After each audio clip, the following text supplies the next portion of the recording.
Naispatang naghain ng Certificate of Candidacy o COC para sa pagkakonsehal ng unang distrito ng Maynila ang social media personality at businesswoman na si Rosmar Tampamulaklakin sa unang araw ng paghahain nito ngayong Martes, Oktubre 1. Sa panayam ng media kay Rosmar, sinabi niyang wala naman daw sana siyang balak tumakbo at pasukin ang politika, subalit may nag-push lang daw sa kanya para subukin ang public service. Ayon kay Rosmar, pagtulong ang kanyang pangunahing layunin sa pagtakbo bilang konsehal. Sa totoo lang, tulad ng lagi kong sinasabi, wala naman po akong balak tumakbo dahil dagdag sakit sa ulo, dagdag obligasyon, dagdag responsibilidad. Pero kasi may nag-push po sa akin na tumakbo ka kasi kailangan ka ng tao. Kasi kailangan nila ng tunay na pagbabago, ani Rosmar.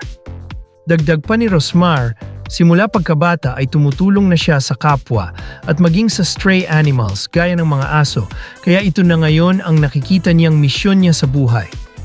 Nang tanungin kung sino ang nag-o-joke sa kaniyang tumakbo batay sa tinukoy niya, sinabi niyang walang politikong nagsabi sa kaniya kundi pribadong individual na kaibigan niya.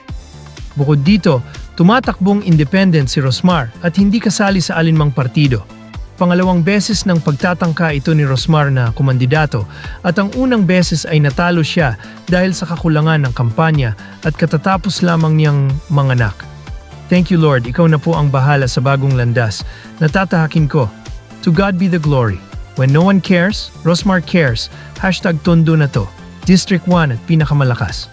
Captions ni Rosmar sa kanyang social media post matapos makapaghain ng Certificate of Candidacy ngayong araw.